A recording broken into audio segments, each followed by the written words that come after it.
हमारे लिए तो मसला है, हमारी यूनिवर्सिटी एडमिशन नहीं ले रही, इक्विवेलेंसी नहीं बन रही एक पेपर की वजह से।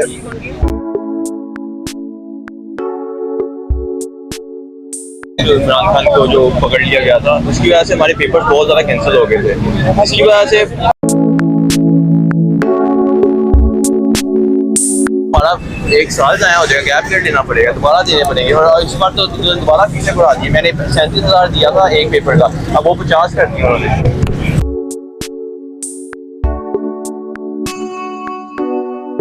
हमारी जो ग्रेडिंग है वो अनफेयर की गई है, ठीक है। बीच में हमारे 2 एग्जाम्स कैंसिल भी हुए थे, ठीक है। वो जो पाकिस्तान की सूरत हाल थी और जो प्रोटेस्ट,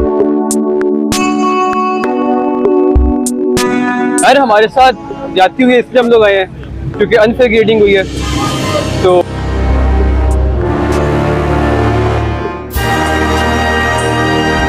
मुतालबा जी के ग्रेड्स अपग्रेड किए जाएं, रिवाइज ना किए जाएं और ग्रेडिंग एक दफ़ा देखी जाए, क्योंकि रिवाइज होंगे तो इसका यही मतलब है कि यू भी लग सकता है, दोबारा ई भी लग सकता है। हमें अपग्रेडेड ग्रेड्स चाहिए।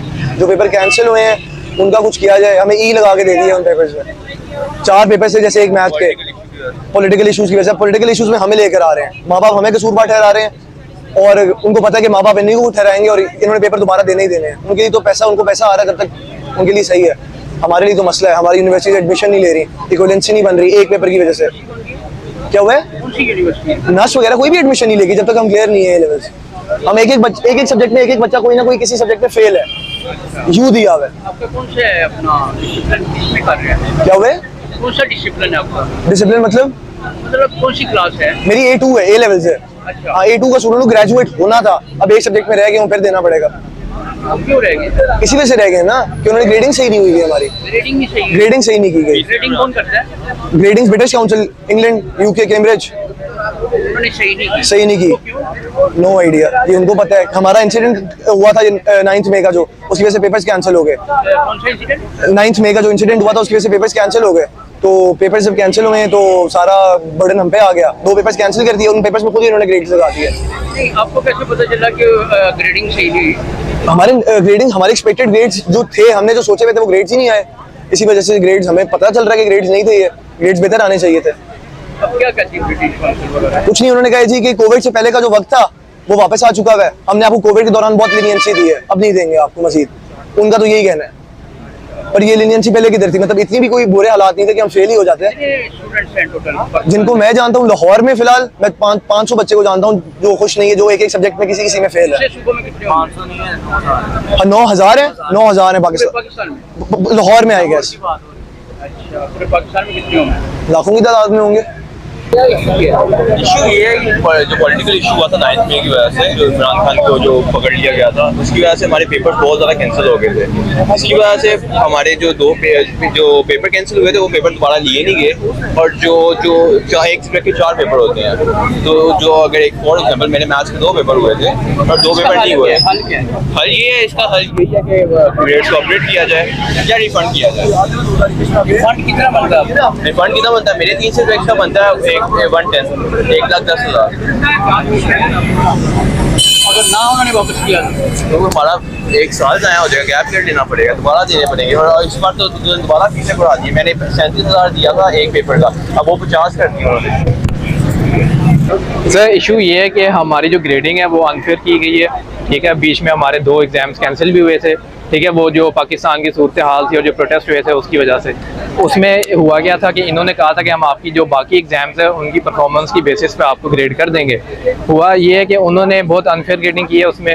एग्जाम अब जैसे मेरे कॉम्पोनेंट में 2 C और 1 D आया और उन्होंने मुझे जो क्या कहते हैं अपने हिसाब से दिया वो E दे दिया, जैसे मेरी ओवरऑल D ग्रेड बना, ठीक है। वो ये अनफेयर बहुत ग्रेडिंग हुई है। साथ में उन्होंने हमें कोई ऑप्शन भी नहीं दी। वो कह रहे हैं आप बस या तो रीअपीयर हो जाओ या फिर आप रिवाइज करवा लो ग्रेड। रिवाइज में हमें कोई फ़ायदा नहीं होने वाला, उन्होंने वही हमें ग्रेड दे देने हैं। और रीअपीयर में उन्होंने क्या किया, फ़ीस भी बढ़ा दी है, डबल कर दिया। एक सब्जेक्ट की 50,000 देनी पड़ी है। तो अगर आप 3 की मिलाएं तो 1,50,000 1,60,000 बन रहा है। तो ये हमारे लिए नुकसान है। हमने यूनिस में एडमिशन ली हुई है, 11 12 लाख हमने फ़ीस दी है। उसके फ़ीस देने के बावजूद हमारे वीज़ाज भी ऑलमोस्ट लग गए हैं, ठीक है। अब यूनियन ने फ़ीस तो नहीं वापस करनी ना, वो तो अब उन्होंने ये मसला तो नहीं है वो अपने ऊपर उठाना। उन्होंने यही कहना है आपके एजुकेशन का ग्रेड कौन सा है? सर मेरा EDU आया। नहीं, आप कौन सी क्लास में? मैं A लेवल्स में हूँ, A2 में हूँ मैं। मैं ओ लेवल्स में मेरे स्ट्रेट ए स्टार्स हैं और बीज आए हैं, ए लेवल में मेरे EDU दे दिए इन्होंने मुझे। खराबी कहाँ पे समझते हैं हुई है, हाँ जी, कहाँ पे खराबी हुई है? तो खराबी ये हुई है कि कैम्ब्रिज असल में अपना ग्रेडिंग सिस्टम जो है वो स्ट्रिक्ट कर दिया उन्होंने इस साल ना, वो इनको नहीं करना चाहिए था। क्या कर दिए? स्ट्रिक्ट किया उन्होंने अपना ग्रेडिंग सिस्टम, ठीक है, मतलब ग्रेड्स उन्होंने बहुत स्ट्रिक्ट दिए और अनफेयर दिए और अपने हिसाब से दिए जो पेपर कैंसिल हुए थे। अच्छा, अब वो बहुत बड़ा इशू है और हमारी यूनिवर्सिटी का भी हर्ज हो रहा है इससे, और क्या कहते हैं जितने हमने पैसे इन्वेस्ट किए हैं 10, 15, 20 लाख लग गए हैं, वो भी ज़ाया हैं, तो उनका हम क्या करें। क्यों आए हैं आप? यार हमारे साथ जाती हुई इसलिए हम लोग आए हैं क्योंकि अनफेयर ग्रेडिंग हुई है, तो सारे यहाँ पे मौजूद हैं। अब मैं ओ लेवल्स में था, मेरे 2 A स्टार 6 A थे, 90% प्लस मेरे मार्क्स हैं ओ लेवल्स में, और ए लेवल्स ये तो समझ में नहीं आए, हमारे डीज और ईज आ रहे हैं। तो बिजनेस स्टूडेंट जो होता है वो तो फिर भी उसका मेरिट बन जाता है इन बेसिस पे, लेकिन जो मेडिकल जिन्होंने इंजीनियरिंग पढ़नी है उनके लिए स्कॉलरशिप लेना, हर चीज़ लेना बहुत बहुत मुश्किल है, और हर बंदा अपने बलबूते पे फुल फीस का नहीं पढ़ सकता। तो इस वजह से हम लोग यहाँ पर आए हैं, मतलब मेरे बारे में नहीं है, इसके बारे में नहीं है, एक ओवरऑल पूरे पाकिस्तान में जितने भी लोगों ने ए लेवल्स दिए उन सब के साथ ज़्यादातर तौर पे नाइंसाफ़ी हुई है और ग्रेडिंग बहुत अनफेयर हुई है।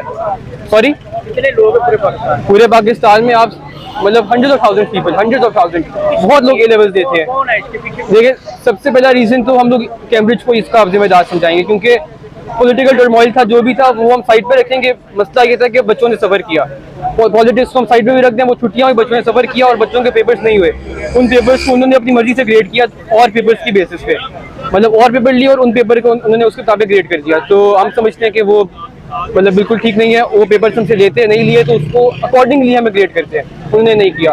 और इससे अब सब बच्चों को अगर पढ़ना भी हो तो फुल फीस से पढ़ना पड़ेगा, और फुल फीस हर बंदा अफोर्ड नहीं करता, मैं भी नहीं अफोर्ड करता। तो अब हमें इस वजह से चाहिए कि हमारे ग्रेड रीअसेस हो और हमें बेहतर ग्रेड दिए जाए। तो अब हमारे मैथ के पेपर थे, जिस तरह हमारे स्टार पेपर थे मैथ के, उनसे 2 हमारे पेपर हुए हैं, 2 हमारे पेपर नहीं हुए पॉलिटिकल टर्मोइल की वजह से। जो 9 मई में हमारा सारा वाक़यात हुए थे उसमें हमारी छुट्टी हो गई थी पेपर्स की, ना उन्होंने दोबारा पेपर लिए, ना कुछ उन्होंने हमें इंस्ट्रक्शन दिया, बस पेपर नहीं लिए और उसको अकॉर्डिंगली उन्होंने जो है ना अपने मुताबिक उसको ग्रेड कर दिया है। डिफरेंट पेपर्स को उन्होंने एक साथ उसको मैच करके तो उसको ग्रेड दिया, और उसकी बेसिस पे मेरे भी, हालांकि मेरे ओ लेवल्स में ए स्टार्स और एस थे, उसके बावजूद मेरे ए लेवल्स में डीज और ईज बने हैं। तो आई डोंट थिंक ये मतलब कि नाइंसाफ़ी है, और बिल्कुल नाइंसाफ़ी है। और सबसे ज़्यादा जो इस पर सफ़र करेंगे वो मेडिकल स्टूडेंट्स करेंगे, क्योंकि मेडिकल की पढ़ाई वैसी बहुत महंगी है और इन ग्रेड्स के किसी को भी स्कॉलरशिप नहीं मिलेगी।